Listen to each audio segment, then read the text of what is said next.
اب اس کے بعد میں استاذ محترم فضیلت الشیخ عبد المعید عمری حفظہ اللہ سے ادباً گزارش کرتا ہوں کہ آپ ہم لوگوں کے سامنے کچھ قیمتی بند و نصائح کریں۔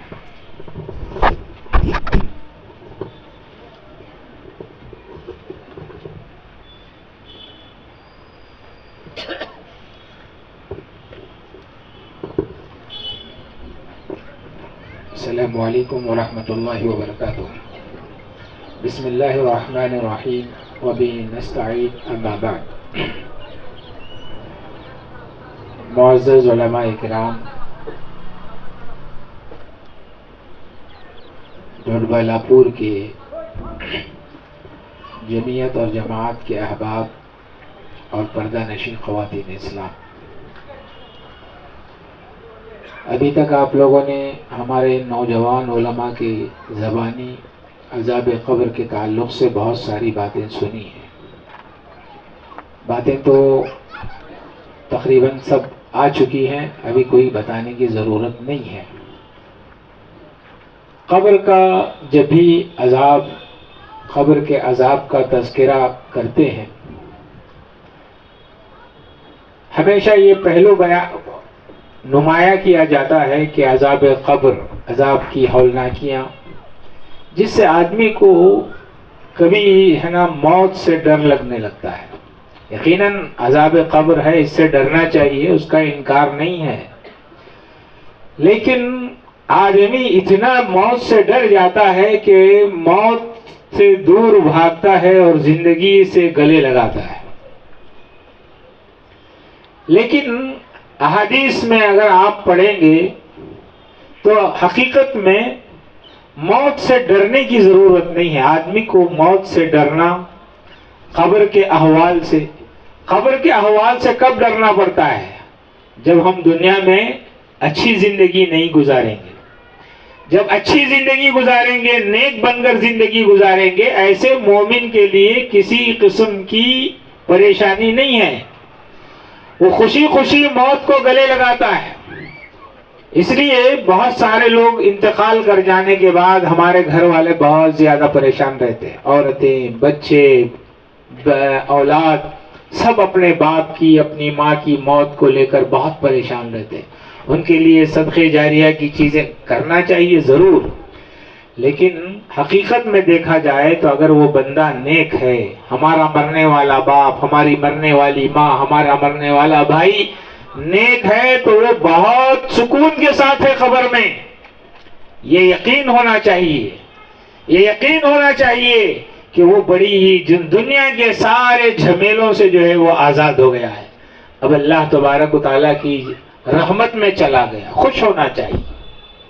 اسی لیے اللہ کے نبی صلی اللہ علیہ وسلم نے کہا کہ جو بندہ مومن نیک ہے، اس کے لیے جنت، قبر جو ہے اس کے لیے کچھ ادا کر دی جائے گی۔ جنت میں اس کا مقام بتا دیا جائے گا کہ دیکھو یہ تمہارا مقام ہے جنت میں۔ اب اس کی وجہ سے وہ دلہن اور دولہا جیسے رات گزارتے ہیں، قبر کے اندر وہ ایسی رات گزارے گا، خوشی ہوگی، اور قیامت کب قائم ہوگی اس کے انتظار میں ہوگا، کب قیامت قائم ہوگی اور جنت کے میں اپنے اس مقام پر پہنچ پاؤں۔ حقیقت یہ ہے کہ میرے محترم دوستو، قبر میں انسان چلا جانے کے بعد اس کے لیے بہت ہی راحت ہے، اگر وہ جو ہے صحیح معنی میں دنیا کے اندر زندگی گزارا۔ ہم سوچ رہے ہوں گے قبر میں کیا ہو رہا ہوگا، کیسے ہو رہا ہوگا، نہیں، اگر وہ مومن ہے تو وہ دنیا کے سارے جھمیلوں سے جو بچ کر آیا ہے، اس کے لیے واقعی معنی میں خوشخبری ہے، وہ بہت ہی خوش زندگی گزارنے والا ہے۔ حدیث میں یہاں تک بھی آیا کہ یہ روحیں جو ہے نا آپس میں بات کریں گی، اشارے ملتے ہیں کہ یہ روحیں آپس میں بات کریں گی۔ ایک مرنے والا مر گیا آج، کل ایک مرنے والا مرا، تو یہ جب روحیں نکال کر لے جائیں گے فرشتے تو پوچھیں گے، ارے تم بھی آ گئے کیا، ہمارے ساتھ تم بھی آ کر مل گئے، ارے فلاں کیا کر رہے ہیں، وہ کیا کر رہا ہے، یہ کیا کر رہا ہے دنیا میں، اس طریقے سے سوالات بھی کریں گے روحیں۔ تو یہ خوشیاں ہیں ان کی ایک زندگی الگ ہے، ان کی زندگی ہی الگ ہے. اس لیے آدمی کو موت سے گھبرانا نہیں چاہیے، موت کی تیاری کرنا چاہیے اور موت سے گلے لگانا چاہیے. یہ موت سے انسان ڈرتا ہے تو انسان بزدل بن جاتا ہے. موت سے اگر آدمی نہ ڈرے، اس کی تیاری کرے، تو پھر اس کا شوق بننا چاہیے کہ میں اب اللہ تعالیٰ سے ملنے والا ہوں، اللہ تعالیٰ کی جنت میں جانے والا ہوں، قبر میرے لیے راحت کا ذریعہ ہے. تب یہ جو خیال اس کے اندر پیدا ہوگا تو وہ کبھی جو ہے ڈرے گا نہیں. سمجھ رہے ہیں موت کیا ہے؟ دیکھیے، انسان پیدا ہونے سے پہلے تخلیقی جو مراحل ہیں، مرحلوں سے گزرتا ہے. 4 مہینے 120 دن ہونے تک اس کے بدن میں جو ہے اس کی باڈی بنتی ہے، اس کا ماں کے پیٹ میں اس کی باڈی بنتی ہے. 4 مہینے ہونے کے بعد 120 دن گزرنے کے بعد فرشتہ جو ہے روح لے کر آتا ہے. وہ کون سی روح ہے معلوم؟ جس کو ہم عالم ارواح میں اللہ نے ہم سے عہد لیا تھا، الست بربکم، کیا میں تمہارا رب نہیں ہوں؟ سنے ہیں نا، بار بار تقریروں میں سنے ہیں. ہم نے عہد کیا ہے اللہ سے کہ تو ہمارا رب ہے. تو ہم کہاں تھے تب؟ تھے کیا؟ ہمارا وجود نہیں تھا، لیکن ہماری روحیں تھی. تو اصل روح ہے، یہ روح جو ہے وہ ماں کے پیٹ میں لا کر جو ہے پھونکتا ہے فرشتہ. تبھی جو ہے 120 دن کے بعد 4 مہینے میں بچے کے اندر حرکت پیدا ہوتی ہے. یہ روح پھونکنے کے بعد بچے میں حرکت پیدا ہوتی ہے، تو اب اس کے اندر جان آئی ہے. اور یہی روح موت کیا ہے؟ پیدا ہوتا ہے. جو روح لا کر پھونکی گئی تھی، یہی روح اللہ تبارک و تعالیٰ کے حکم سے فرشتے کیا کریں گے؟ نکال لیتے. سمجھ رہے ہیں؟ اور یہ نیک ہے تو اسے علیین میں لے جا کر پوری حفاظت کے ساتھ رکھیں گے، بری ہے تو سجین میں رکھیں گے. آپ یہ سب چیزیں جانتے ہیں. تو یہ اصل کیا ہے؟ روح آئی، ماں کے پیٹ میں پھونکی گئی اور انسان پیدا ہوا. اس کی عمر جب تک تھی، اس کے بعد فرشتے جو ہے اس کی روح کو کیا کر لیتے ہیں؟ نکال لیتے ہیں. تو اس معنی میں اگر دیکھا جائے تو حقیقت میں انسان مرتا نہیں ہے. اسی لیے ہم کہتے ہیں انتقال کر گیا، انتقل الی رحمت اللہ، وہ اللہ کی رحمت کی طرف چلا گیا. جہاں سے وہی روح آئی تھی پھر وہاں سے وہ روح چلی گئی.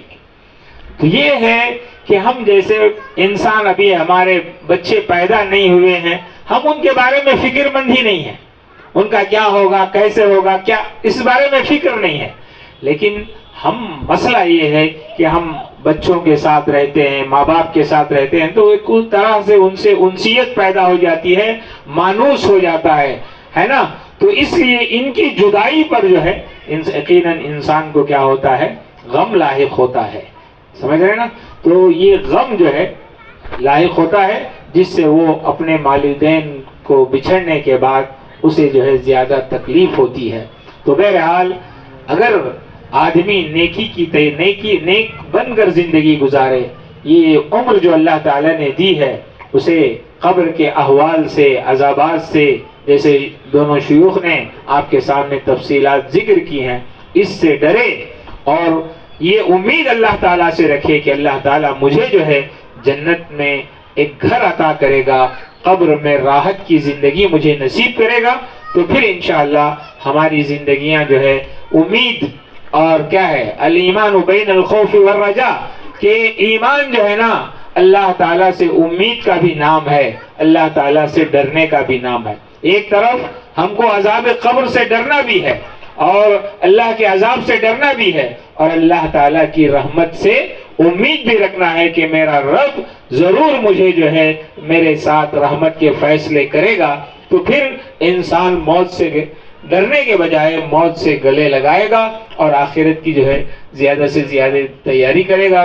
اللہ تعالیٰ سے دعا ہے کہ اللہ تبارک و تعالیٰ ہمیں قبر کی ہولناکیوں سے ہماری حفاظت فرمائے اور عذاب قبر سے ہماری حفاظت فرمائے، اور جو ترغیبات قبر کے دیے گئے ہیں ان ترغیبات کو بھی اپنے سامنے مد نظر رکھتے ہوئے آخرت کی ہم سب کو جو ہے تیاری کرنے کی توفیق عطا فرمائے. اقول قولی ھذا استغفر اللہ لی ولکم ولسائر المسلمین فاستغفروہ انہ ھو الغفور الرحیم.